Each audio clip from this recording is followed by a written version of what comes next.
Olá, meus amigos, eu sou Igor Abrantes e estamos aqui hoje com mais um Ponto a Ponto, hoje tratando sobre temas básicos da doutrina espírita.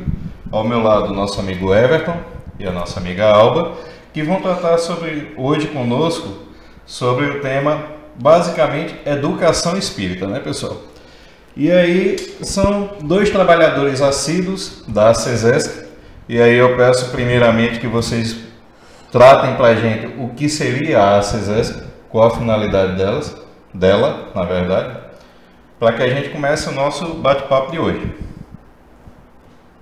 Bem, a ACESESC, a Associação Espírita de Estudos Kardecistas, funciona no bairro dos Bancários, próximo ali do Carrefour, já tem 33 anos e foca-se em palestras públicas, tratamentos espirituais, mas principalmente nesse estudo da doutrina espírita. Lá nós temos o trabalho do ESD, que foi o pioneiro aqui na Paraíba, e também temos o curso básico,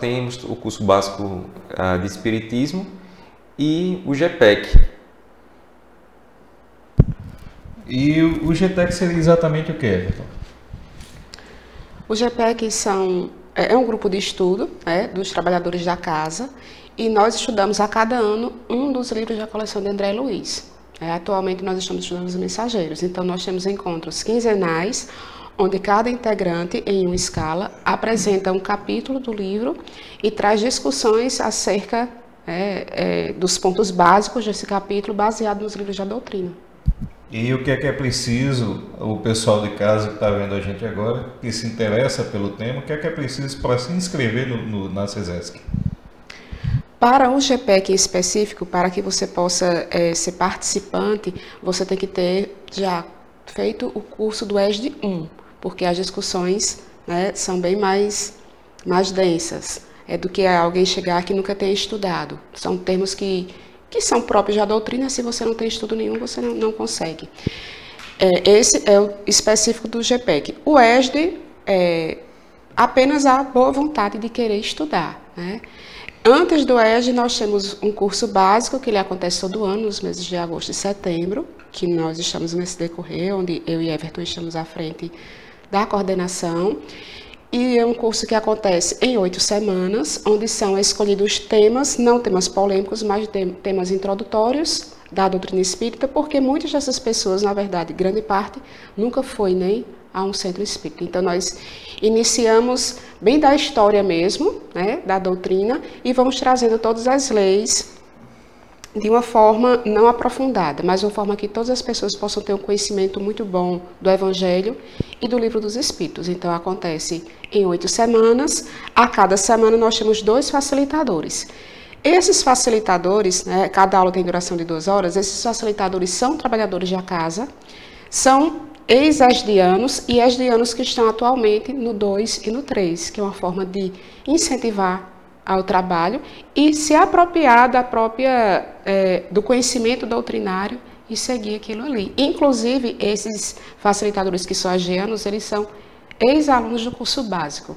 Dificilmente os alunos do curso básico não ingressam. Geralmente, eles fazem o curso básico e no mês de fevereiro do ano seguinte, eles já se matriculam e fazem os 3 anos de ESD. É bem interessante. Isso é mais importante ainda para o desenvolvimento educacional dentro da doutrina espírita, que é como a gente estava conversando anteriormente. Muitas casas espíritas fazem a propagação da doutrina, através de palestras, através de atividades de caridade, mostrando o teor prático da doutrina. Mas a gente também sabe da defasagem educacional das casas espíritas pelo Brasil. Algumas casas espíritas sequer têm ESD. Quanto mais EAD, EPM, DAN, e aí vai.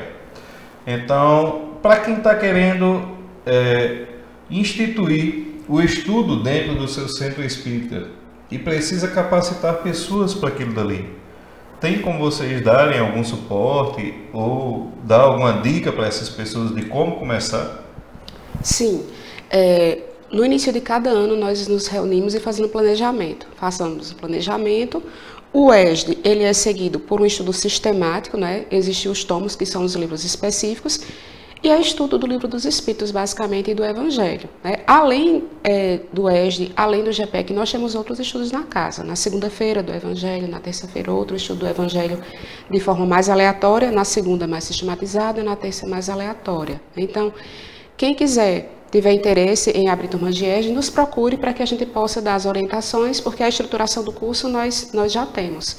Inclusive, atualmente, o Luiz Sérgio, que fica lá em Mangabeira, nos pediu ajuda para fazer a montagem do curso básico lá no Luiz Sérgio, né? Então, agora acontece lá no mês de setembro, de primeira mão, as pessoas ficam sabendo.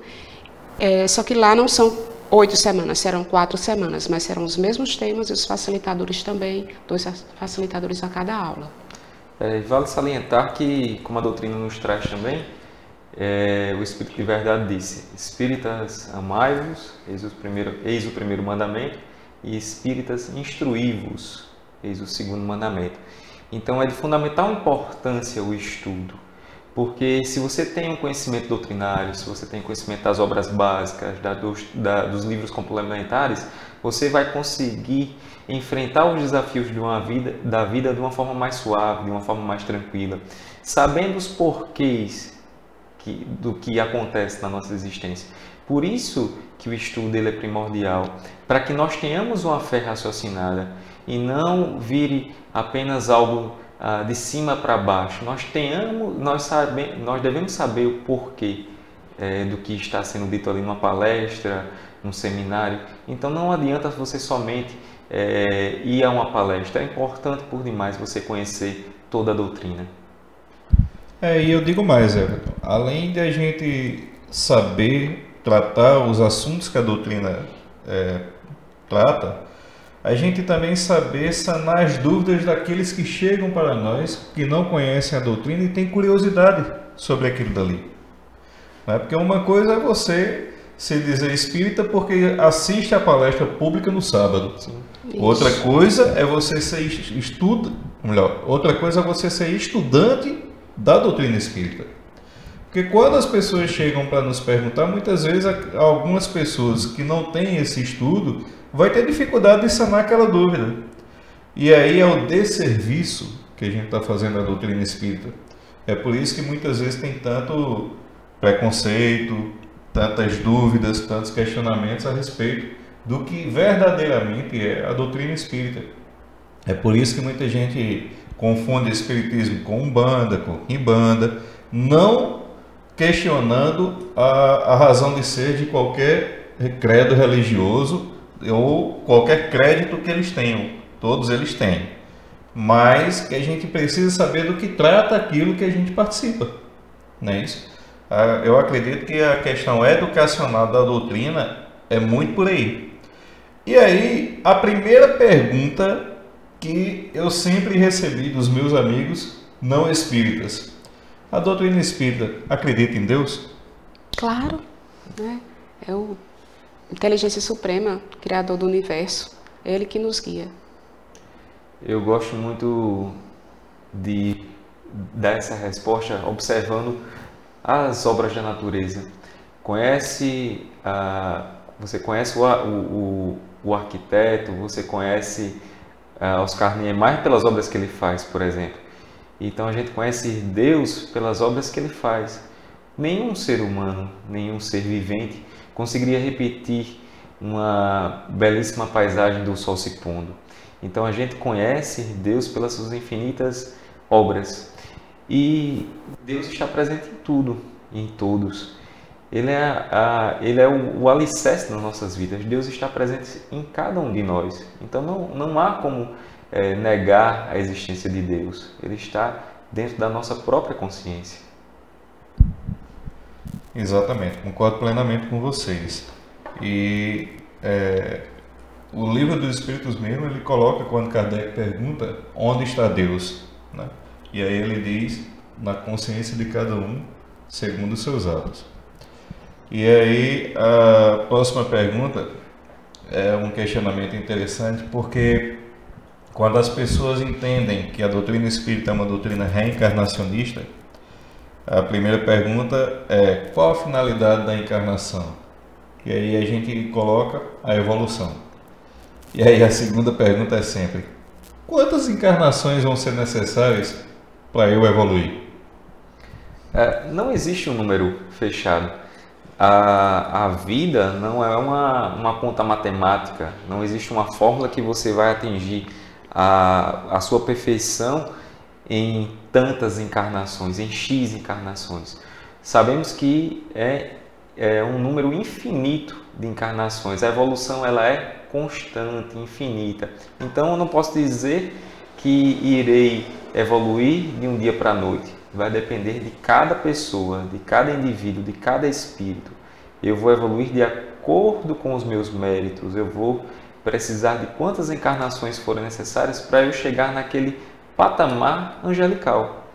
O desejo e a vontade de evoluir no sentido intelectual e moral é o que vai fazer a grande diferenciação, né? Não há determinismo no número, mas há um investimento em espíritos encarnados e desencarnados e até que ponto eu posso progredir. Sabemos que quando estamos aqui na Terra, as nossas possibilidades de evolução são bem maiores porque nós estamos numa sociedade, né, onde nos coloca provas a toda hora de intolerância, de falta de caridade, de maledicência. E como lidar com essas questões é o que vai fazer a grande diferença no nosso intelecto e no nosso moral. E vale salientar que cada um é responsável pela sua evolução. Alba é responsável pela evolução dela, Igor pela dele, eu pela minha. Nós não podemos depositar nas outras pessoas a nossa evolução. Nós daremos o passo de acordo com o nosso grau de entendimento, como a Alba bem colocou, mas sabendo que daremos a velocidade de acordo com as nossas escolhas, de acordo com os nossos pensamentos. Por isso, o quão importante é conhecer-se. É interessante porque, assim, a gente sabe que, segundo o princípio reencarnacionista, nós somos criados seres simples e ignorantes e vamos aprendendo no decorrer da caminhada. E aí seria também humanamente impossível nós evoluirmos do dia para a noite. E aí as pessoas perguntam: mas por que o padre fulano de tal é tão egoísta? Por que o rabino fulano é tão avarento? Por que aquele orador espírita que tantas pessoas se espelham nele é tão ciumento? A gente tem que entender que as encarnações sucessivas que nós temos são oportunidades para que a gente consiga conviver com aqueles débitos e consiga superar aqueles limites, né? Porque, na verdade, o processo reencarnatório é uma superação de limites, né? É a gente vencer a nós mesmos, não é isso? E aí, é claro, sempre ascendendo rumo ao amor, à paz e à caridade, né? E aí, eu pergunto uma coisa para vocês: se Deus é o amor supremo, a paz universal, o rumo para onde a gente se espelha a seguir, e se todos os cristãos defendem a teoria de que Deus não é um ser vingativo, como pregava Moisés, o ser que castigava a fim de educar os seus filhos, por que então tantos desencarnes em massa? Por que tanto sofrimento na Terra? Por que tanta gente passando por tanta dificuldade, enquanto outros têm a fartura e a bonança nas suas vidas? Pela lei de ação e reação. Todos nós não estamos isentos de sofrer, nem menos nem mais do que os outros. O que nós estamos vivenciando hoje são resultado das nossas escolhas em outras vidas, ou até nessas mesmas, né? Não existe injustiça para Deus. Ele é um Deus de bondade, de justiça e de amor. Então, tudo o que nos acontece são resultado das escolhas que fizemos, pretéritas ou presentes. E nós precisamos vivenciar para que trabalhemos em nós essas limitações que ainda nos perturbam.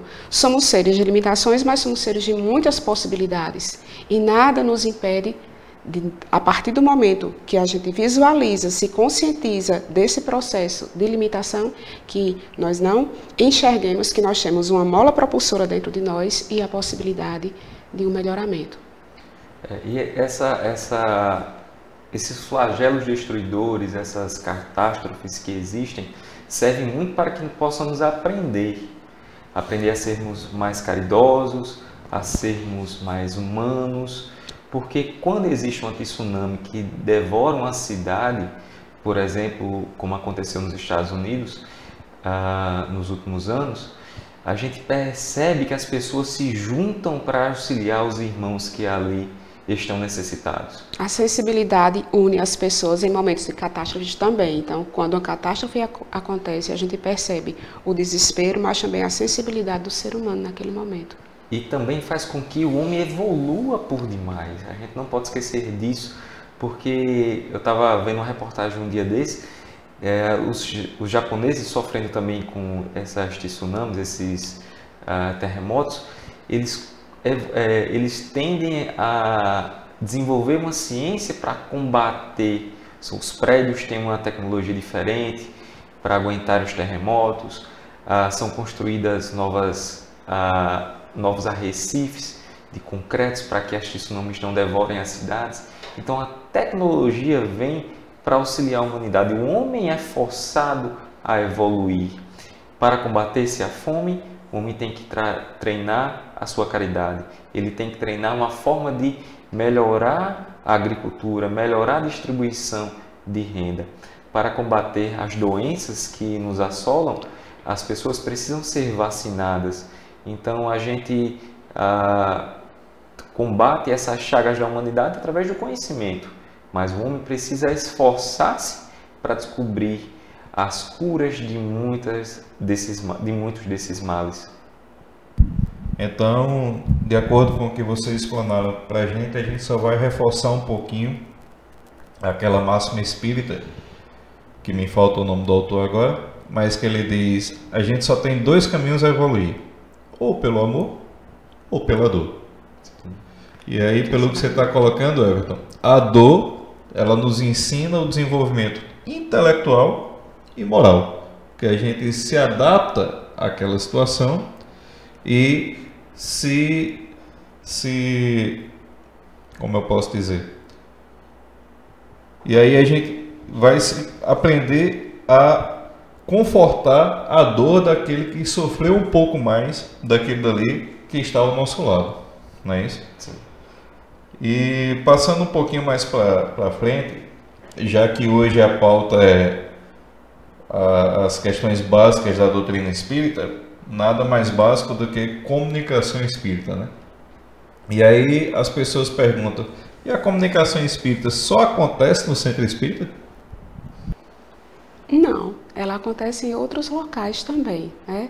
A casa espírita, ela também, muitas pessoas inclusive vão à casa espírita apenas para saber como se dá esse fenômeno. Necessariamente ela não acontece só dentro da casa espírita. Nós, em participação de congressos, de palestras, quantas vezes Divaldo Franco, ele não dá comunicação, né? Frederico Menezes, Haroldo Dutra, Raul Teixeira, entre outros. Agora, a comunicação, ela precisa ter o teor de seriedade. Esse é o grande diferencial da doutrina. Então, quanto mais nós estudamos, mais nós temos o autoconhecimento, né? E esse autoconhecimento, ele vai, de certa forma, nos policiar na mensagem que a gente vai trazer. Então, imagine uma mensagem que não é, digamos, séria para uma multidão de 200 pessoas. Que situações conflituosas poderiam gerar? Então, a comunicação, ela pode acontecer, sim, fora da casa, agora, dependendo do contexto que ela esteja sendo vivenciada.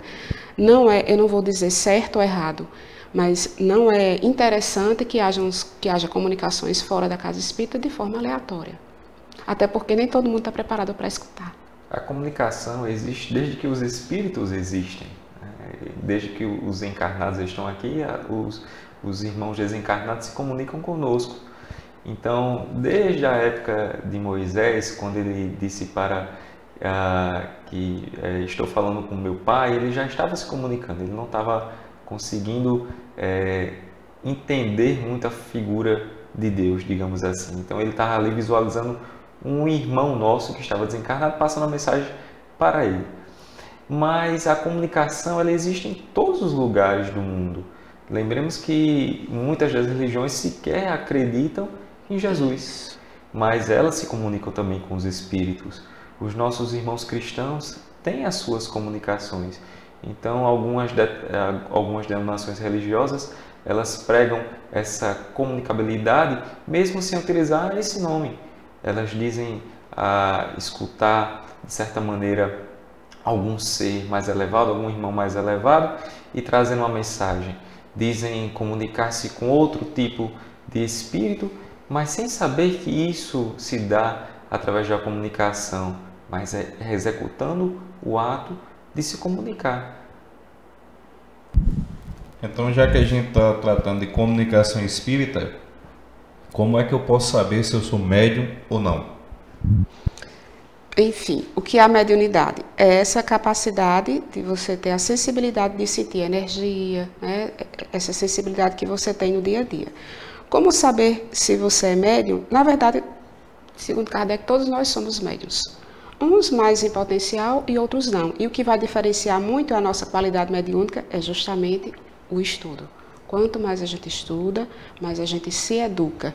A mediunidade, ela não é exercida apenas numa reunião mediúnica. Mediunidade é servir. Então, como eu sei se eu sou médium ou não? A própria sensibilidade dos ambientes que você está, você vai perceber. O médium é um ser extremamente sensitivo. Ele consegue sentir energias. Mas o fato de eu não sentir energia não quer dizer que eu não sou médium, não sou um medianeiro. A mediunidade, ela se caracteriza primordialmente pela comunicação entre encarnados e desencarnados. Mas essa comunicação necessariamente não precisa ser psicofônica ou psicográfica, né? Existem vários tipos de mediunidade que a gente pode citar, né? Mas a gente não vai adentrar na questão da mediunidade. Mas para saber se eu sou médium, eu preciso sentir as vibrações, a energia e como, principalmente, lidar com elas. Que é um grande diferencial. De uma forma bem prática. Se você tem uma intuição, você tem uma mediunidade. Se você, porventura, sonha de alguma forma que possa lhe auxiliar, eu tive um sonho que disse eu sonhei com um pai, eu sonhei com uma mãe já desencarnada. É uma mediunidade. Se, porventura, eu estou adentrando numa rua e sinto que não devo acessar aquele local, é uma mediunidade que você tem. A gente, às vezes, não consegue visualizar essas intuições, esses sonhos, essa forma não tão ostensiva de mediunidade como tal, mas ela também é. E como a Bíblia colocou, o estudo é de fundamental importância. Existe a mediunidade ostensiva, que são os médios psicógrafos, psicofônicos, os médios clarividentes, e existe aqueles que também trabalham com a sua intuição. Todos nós somos. Basta você sentir, basta você estudar e você ter a vontade de trabalhar. Que a mediunidade, acima de tudo, é responsabilidade. E assim, durante todo o tempo que eu sou espírita, que já faz um bom tempo, eu nasci em lar espírita e eu costumo dizer que, mesmo que eu não quisesse, eu tinha sido introduzido, né? Meus pais são espíritas, né? Meus amigos, grande parte espíritas.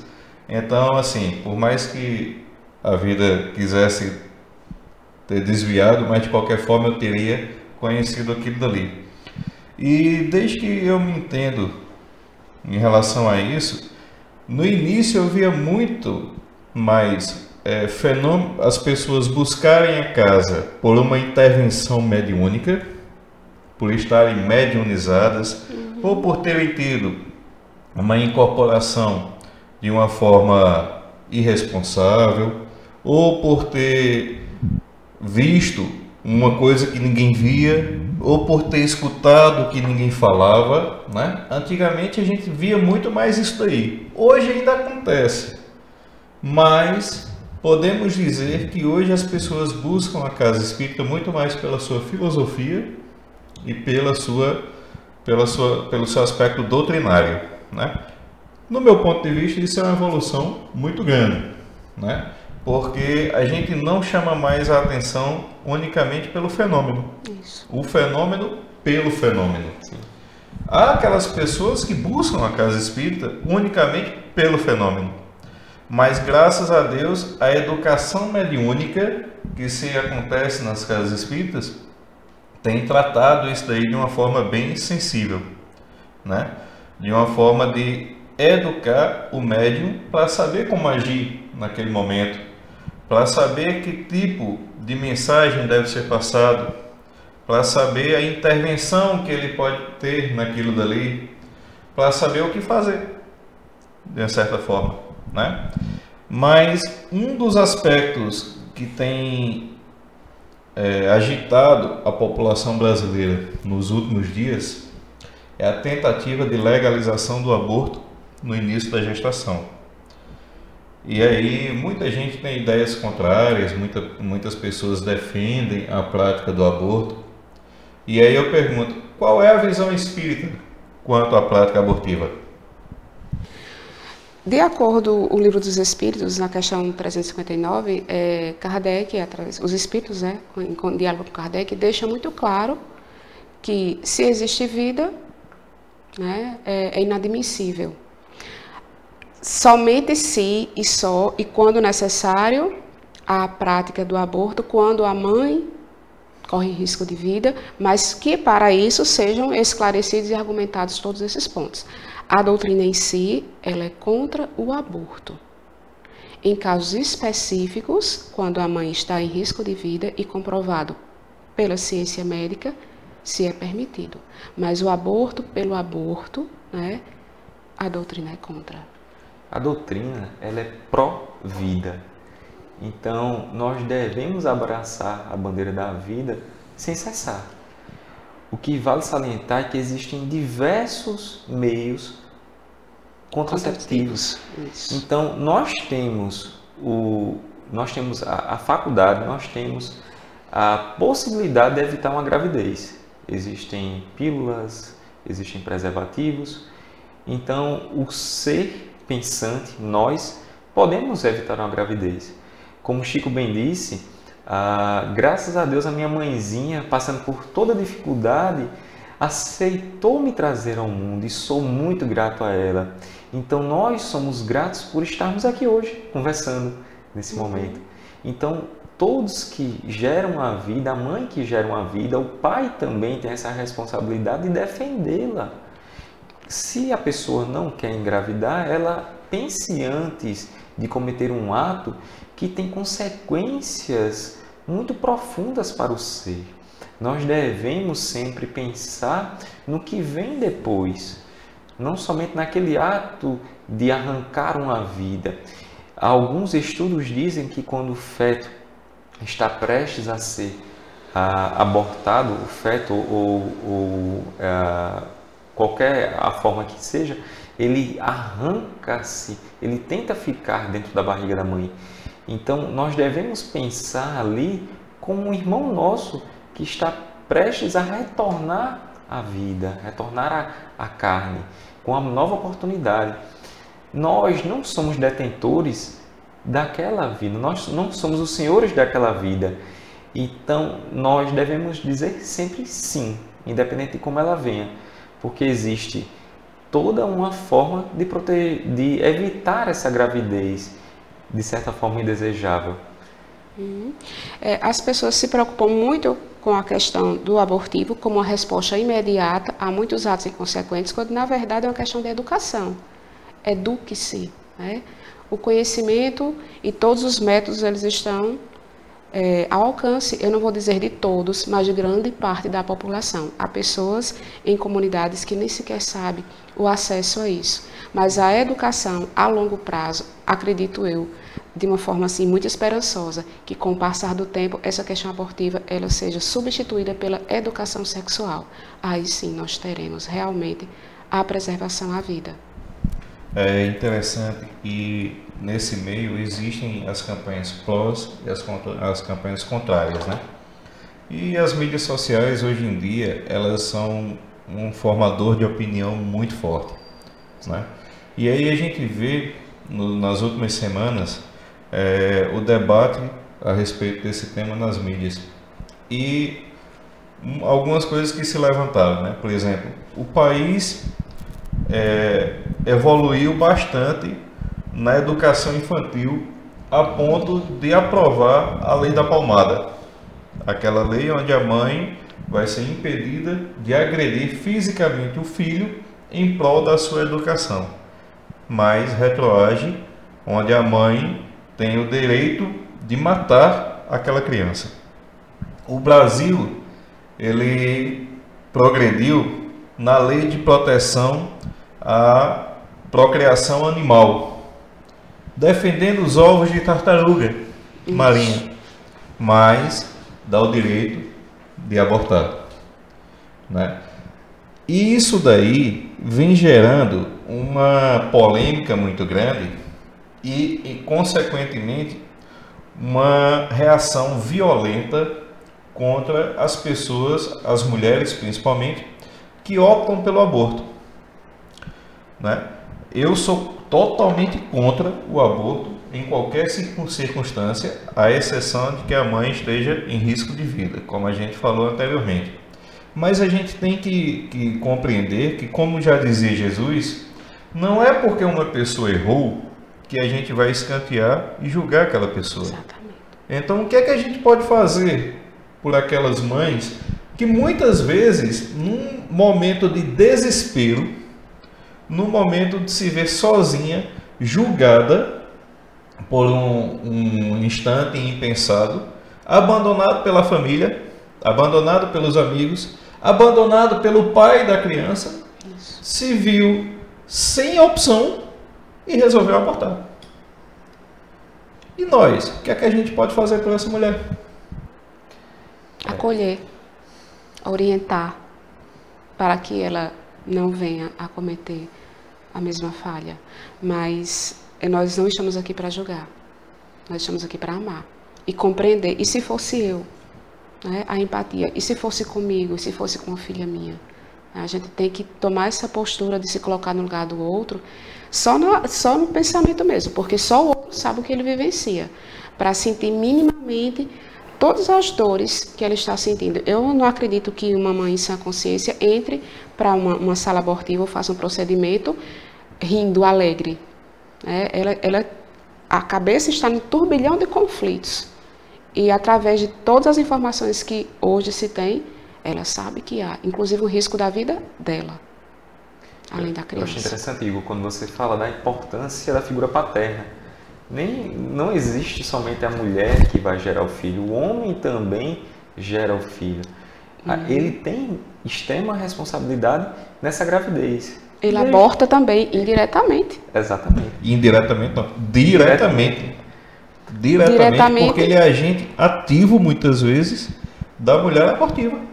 Exatamente. E as pessoas que já passaram por um processo de abortamento, elas dizem que se arrependeram profundamente desse ato. Se eu tivesse a oportunidade de voltar atrás, eu não teria cometido esse ato cruel. Porque ela, depois de ter a consciência que não é a forma correta de dar um rumo novo para a vida, ela cai em si e percebe que poderia ter dado uma opção melhor para aquela criatura. E se a pessoa não quer, não tem condições de gerar esse filho, ela não tem condições de ter mais um filho, não tem condições, o pai não quer ter o filho, eu não posso, ou então não quero ter o filho, mas quantas e quantas mães estão na procura por adotar, por gerar de outra maneira aquela criatura, aquele filhinho amado. São mais de 8 milhões de brasileiros que não podem engravidar. Então, uma das soluções que poderia se dar é você gerar esse filho durante esse período, esses 9 meses, e dar para adoção. Porque eu tenho certeza que para esta criança não faltará um lar, não faltará o seio familiar para receber amor e o carinho necessário para ela sentir-se um ser de Deus. Realmente assim, Jesus já dizia que o amor cobre a multidão de pecados, né? Então, como você colocou muito bem, Alba, o que aquela mulher precisa de acolhimento, é de amor, é de recepção, é de uma mão amiga que lhe leve para o caminho correto. Quantas e quantas vezes a ovelha está desgarrada e o pastor vai lá com o cajado e coloca ela novamente no caminho. Essa seria a nossa atitude mais correta quanto a essa questão, né? E não só em relação à mãe por ter cometido aborto, mas nós, no nosso dia a dia, muitas e muitas vezes, escolhemos o caminho mais tortuoso. A gente sabe que todas as consequências da nossa vida são frutos de escolhas que nós fazemos. As mais felizes e as mais dificultosas. Né? Então, e muitas vezes, essas mais difíceis nos jogam numa situação de dificuldade, seja ela financeira, seja ela material, seja ela espiritual, emocional. E aí, no meu entender, a espiritual e emocional é o fundo do poço para todo mundo. Porque aí falta forças para qualquer outra coisa. E aí é onde vem a depressão, que muitos classificam como o mal do século, né? E aí a gente pode dizer que a depressão é uma consequência espiritual ou unicamente consequência dos nossos atos materiais?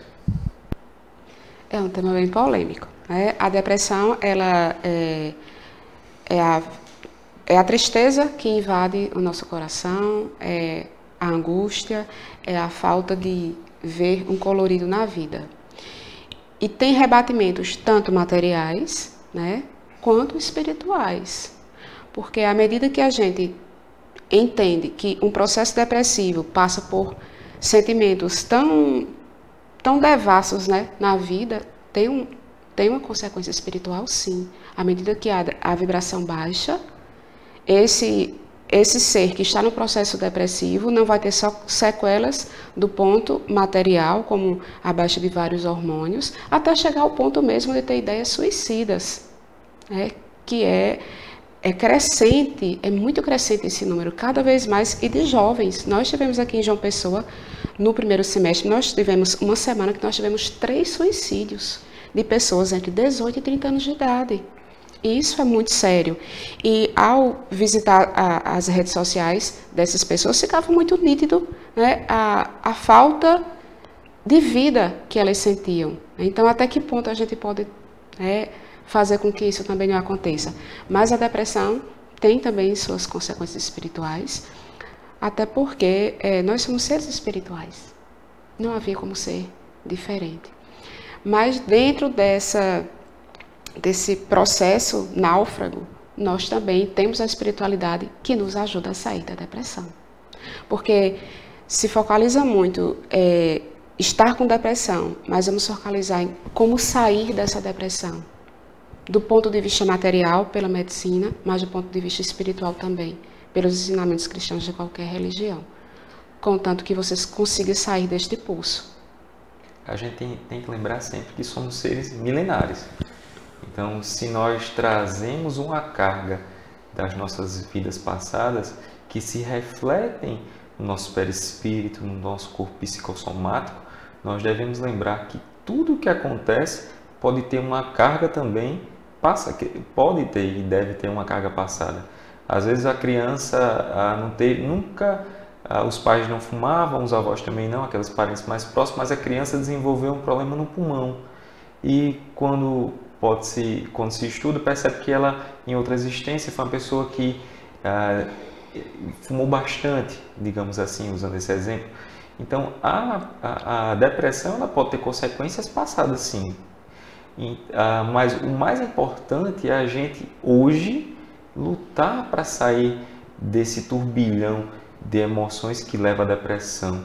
No sentido de que? Da pessoa educar-se, reconhecer as suas falhas, os seus erros, tentar identificar e pedir ajuda. Que uma das principais coisas é você ter a humildade suficiente para dizer: olha, estou aqui, estou precisando de ajuda. Ninguém está só nesse mundo. Ninguém está sozinho para enfrentar os desafios que a vida nos propõe.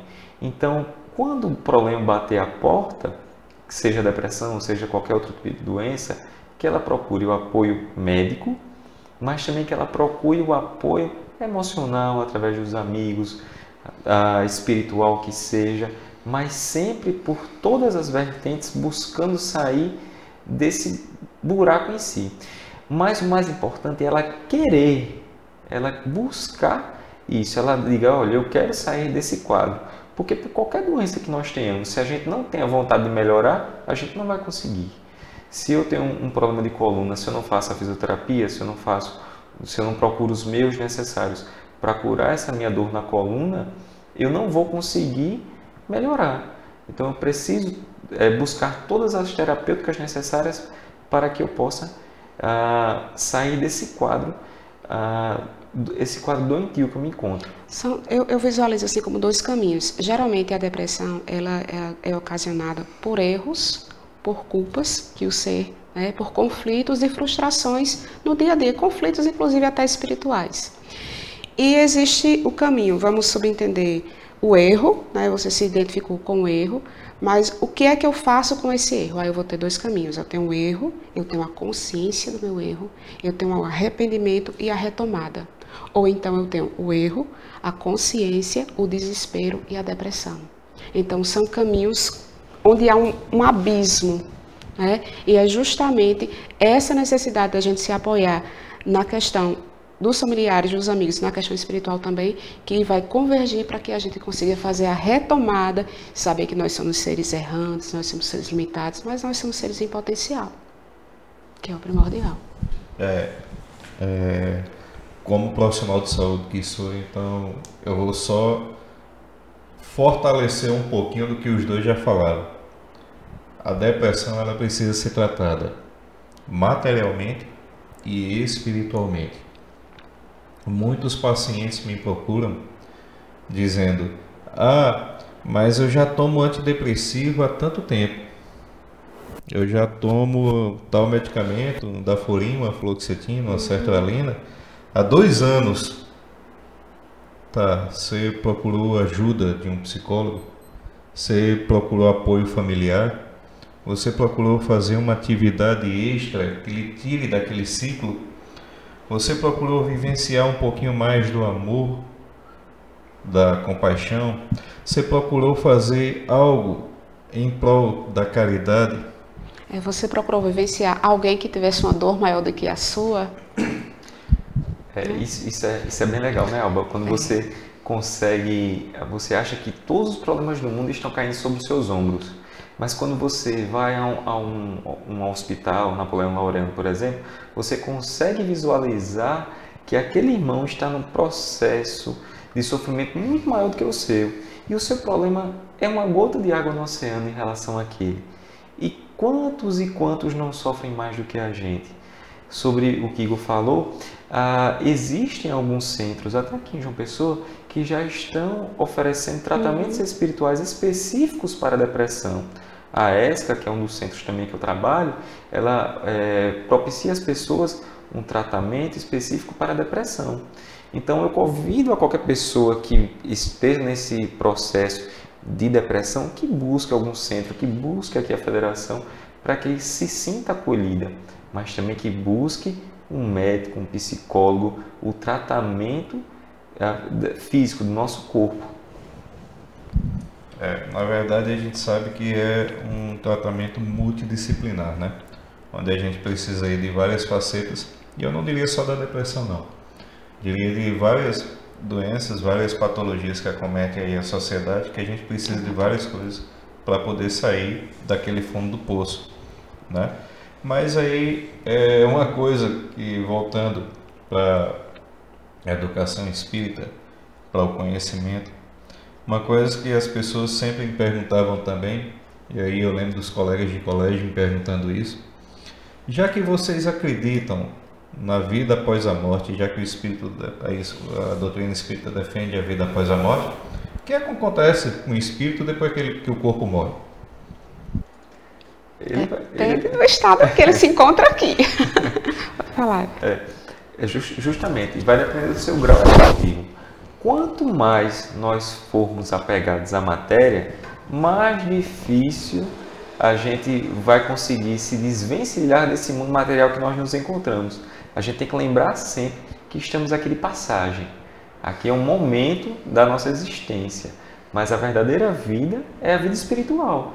Então, o que vai acontecer vai depender do que nós estamos plantando e o rumo que estamos dando para a nossa vida. E é assim que a gente vai saber o que vai acontecer conosco. Basta a gente utilizar a nossa consciência. E aí, se escuta muito, principalmente das pessoas mais desinformadas, e aí eu ouvia muito na minha infância, cuidado, seja bom para você não ir para o inferno. Aquilo é um traumatismo no psicológico da criança que você Deus não imagina o tamanho. Deus está vendo. Deus está vendo. Se você não for bonzinho, você vai para o inferno. E aí, o que é o inferno para a doutrina espírita? Onde é que fica esse inferno? Essa imposição de um Deus vingativo, ela não ficou lá só em Moisés, não. Ela acompanha toda a história, né? Toda a história. Eu ainda escuto muito, mas você que é espírita não tem temor a Deus, não? Não, se ele é de amor, como é que ele vai? Ele é um terrorista? Não é. Não é um terrorista. Deus é amor, é bondade, né? É justiça. E o inferno, assim como outras situações, estão dentro da consciência de cada um. Eu posso estar aqui conversando com vocês e minha cabeça está um turbilhão e eu estar vivendo o inferno em plena terra. Então, a paz que a gente conquista aqui é a paz que a gente vai conquistar quando a gente passa para o outro lado. O inferno é uma projeção de todas as nossas frustrações, dos nossos conflitos, que emanam essas vibrações. A doutrina espírita ela já coloca que céu e inferno são estados de consciência. Exatamente. Dependendo de como a gente se projeta, dependendo de que tipo de sentimento, de vibrações a gente deseja emanar, a gente vai viver um céu, uma paz, uma angelitude, ou a gente vai viver as vibrações infernais, que aí é o desarranjo, o aspecto depressivo, o aspecto de loucura, os desejos suicidas. Os desejos suicidas. E aí, Alba, já que você tocou no assunto, os desejos suicidas seria justamente a próxima pergunta. Já que a gente está falando de depressão, inferno e desejo suicida, o que é que acontece ao espírito de um suicida? É uma pergunta que nos remete a um contexto social bem presente ultimamente na nossa sociedade. O que acontece com esse espírito após o seu desenlace forçoso? Como Deus é um Deus de justiça e bondade, vai ser permitido que esse espírito passe por uma situação de perturbação, assim como os outros que também não passam por esse processo de situação, de retirar a própria vida. Esse espírito, com certeza, ele vai continuar sofrendo. Se ele estava sofrendo aqui, ele vai sofrer muito mais, porque ele não vai ter o corpo carnal para passar pelas limitações que nós passamos aqui. Vai sofrer, mas esse sofrimento não é eterno. A espiritualidade vai sempre se fazer presente, mas é justamente, como o Everton falou em outra questão agora há pouco, a vontade, o querer, a força que ele precisa ter dentro de si para sair daquele campo vibracional. O sofrimento de um suicida, ele é imenso. Quando a gente trabalha com a mediunidade, que nos chegam irmãos que por essa questão desencarnaram, a gente percebe o quão é doloroso. Ele não fez aquilo de forma planejada, ele planejou o ato, mas ele não tinha ideia de todos os rebatimentos que vinham após o seu desencarne por um suicídio. Até porque, geralmente, se tira a vida para resolver um problema. O problema permanece. Ou melhor, o problema piora. Infinitamente para quem fica e para quem vai.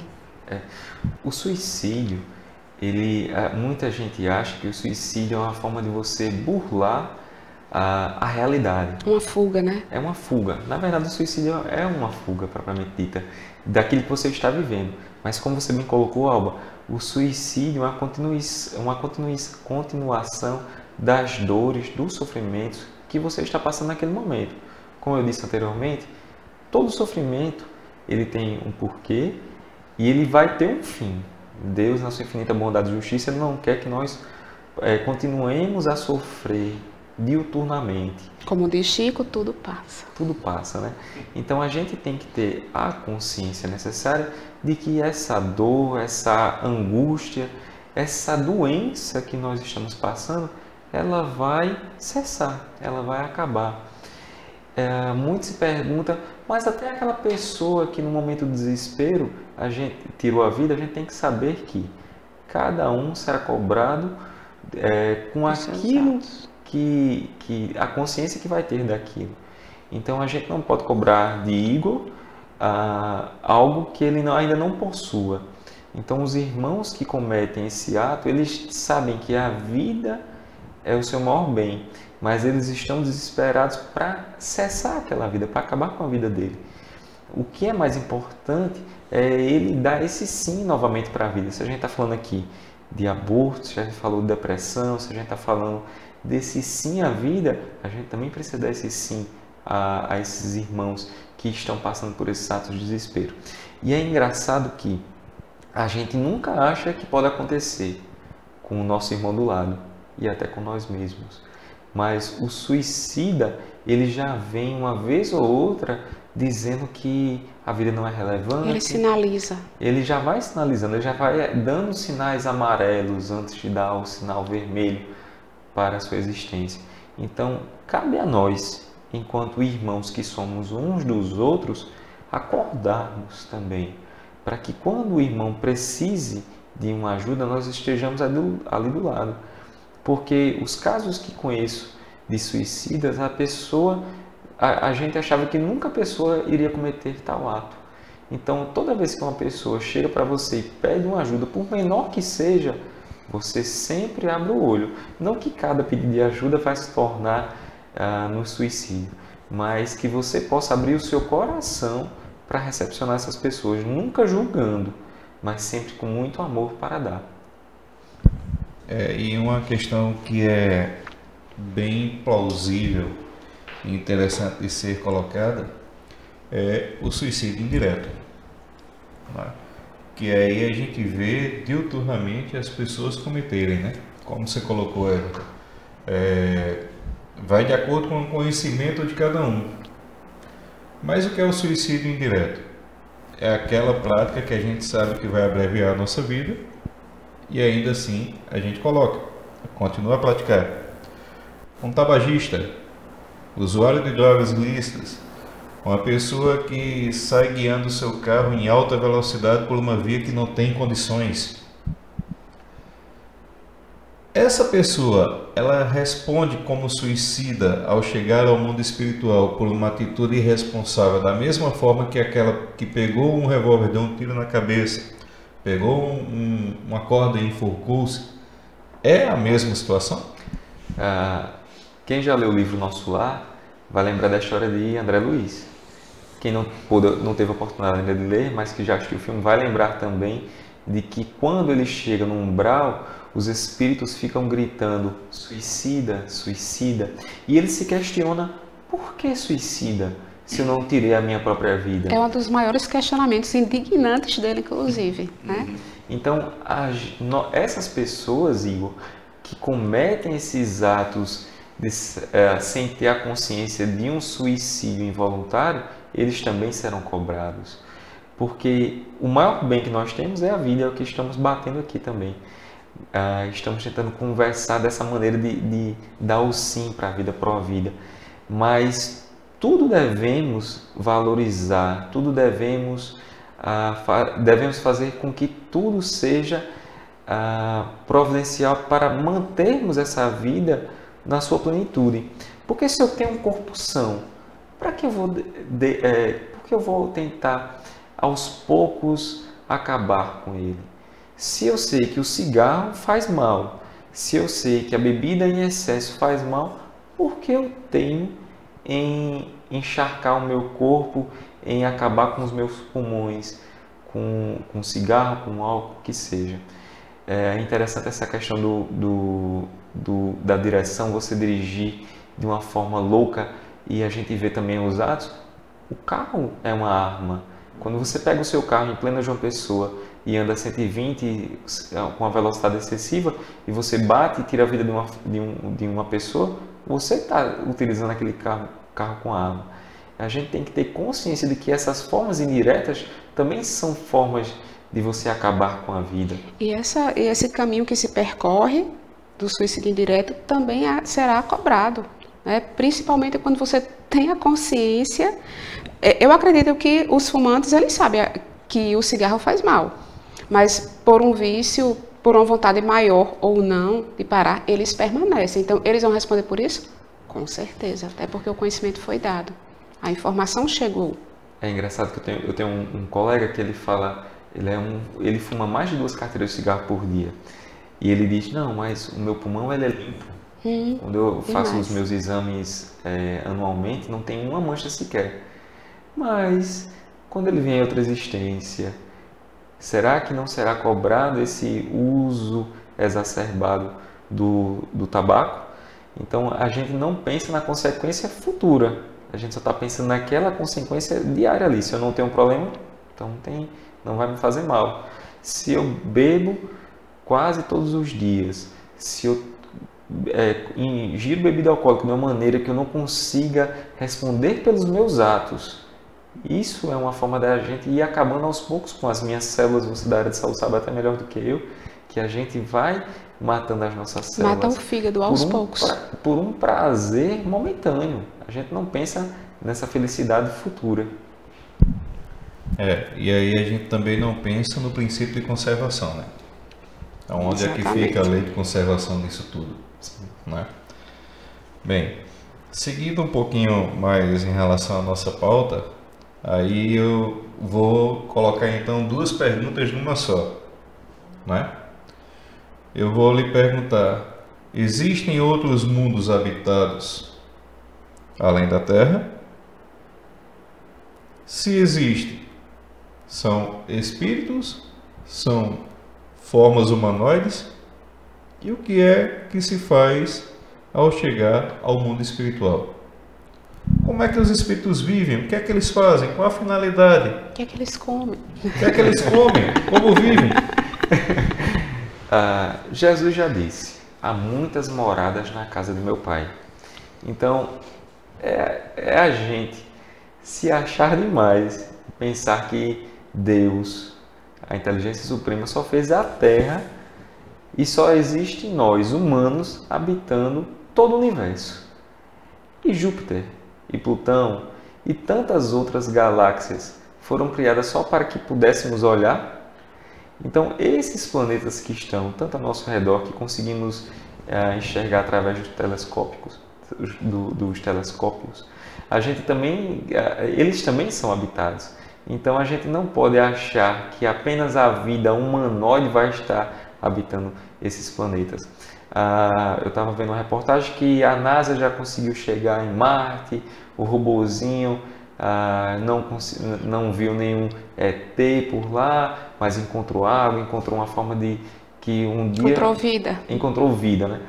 Mas a gente tem que lembrar que nós estamos buscando essas formas humanas, né? A gente está buscando a forma humana em outros planetas.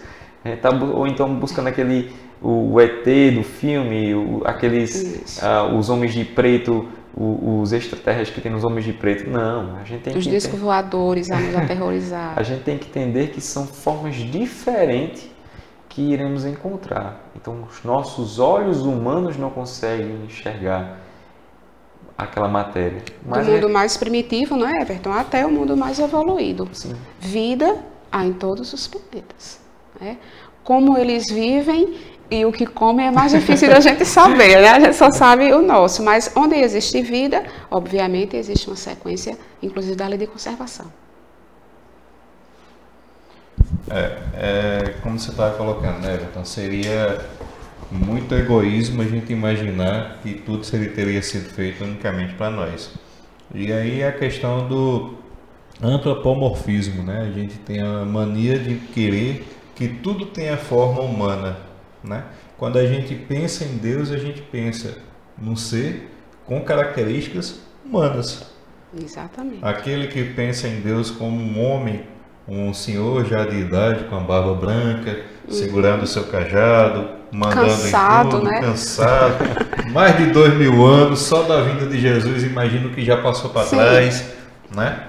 Mas aí a gente tem que ver que quanto mais depurado o espírito, menos forma humana ele vai ter. Exatamente. Né? A gente sabe disso aí a partir dos estudos. Agora, uma questão que as pessoas perguntam bastante também é em relação à reencarnação dos espíritos e a possibilidade de eles reencarnarem como animais.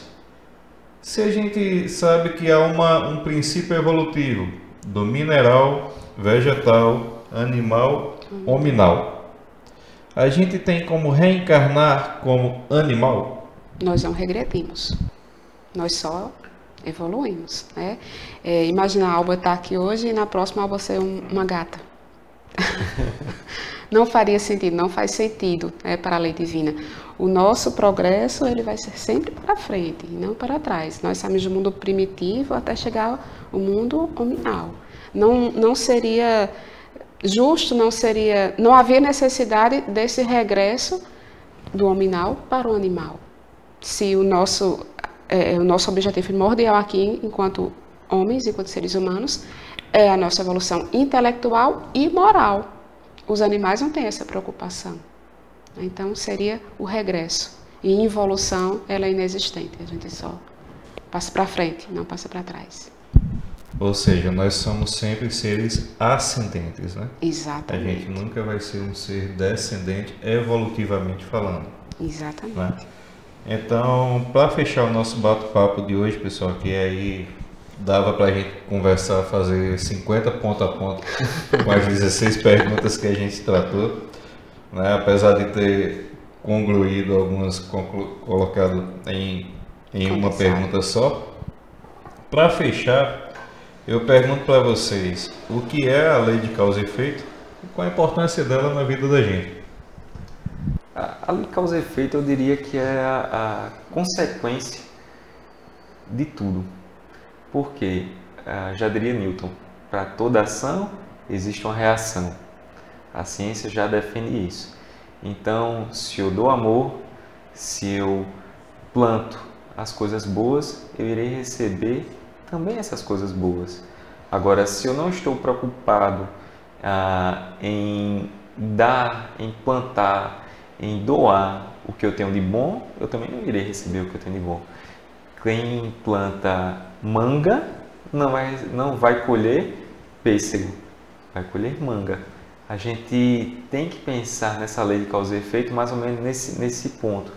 Então, a lei de causa e efeito, para toda causa vai existir um efeito, né? Então, para tudo na vida vai existir uma consequência. Então, a gente não acha que os nossos atos, sejam por pensamento, os nossos pensamentos, tudo que a gente faz vai ter uma consequência futura. Mas quem faz aqui paga aqui. As pessoas podem até perguntar. Já até um ditado popular.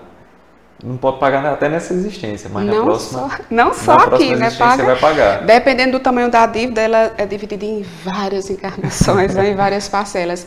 E nós precisamos lembrar que nós atraímos o que nós transmitimos. Então, se eu atrair o amor, se eu dou amor, eu vou atrair amor. Caso contrário, qualquer sentimento, um dos maiores vícios da humanidade é a maledicência. Se eu sou uma pessoa maledicente, obviamente que eu vou receber a maledicência em volta. Então, a gente tem que ter muito cuidado. Existe um ditado que diz assim, a língua é combustível do mal. Então, a gente tem que ter muito cuidado no que a gente fala, né? Retomando o que Everton falou, principalmente no que a gente pensa, porque engana-se as pessoas se acharem que nosso pensamento ele não tem poder. Muitas vezes, muito mais do que palavras. Everton, eu já ia terminar com essa última aqui. Não mandei você me dizer outra pergunta aí. Aqui se faz, aqui se paga, propriamente dito. A gente acha que que cometeu não, eu terei a vida daquela pessoa, eu vou ter que perder a vida. Eu, porventura, cometi uma crueldade com Alba, eu vou ter que receber essa crueldade até de Alba, e não funciona assim. A gente tem que pensar que o amor cobre a multidão de pecados. Então, quando eu, ignorante que fui, cometi esses atos, mas tendo a consciência de que errei, de que fui uma pessoa falha, procuro melhorar-me, eu não serei cobrado também na mesma moeda, porque muitas pessoas acham, até pela falta de conhecimento, que eu vou ter que pagar na mesma moeda, e não é assim. O amor, como Jesus disse, cobra a multidão de pecados.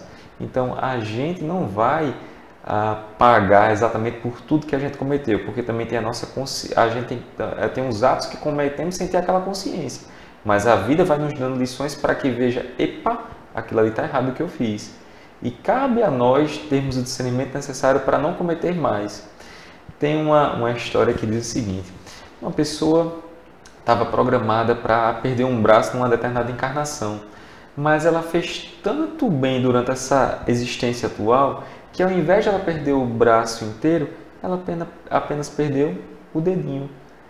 Mas ela precisou amar, ela precisou doar-se para as outras pessoas, para que Deus, na sua infinita bondade e justiça, não necessariamente dissesse que ele vai ter que perder o braço. Então, como eu disse, não é uma fórmula matemática que nós temos. A gente não tem que pensar assim, mas a gente tem que pensar sempre em implantar o bem, para que a gente possa evoluir e trazer os nossos irmãos também para a evolução.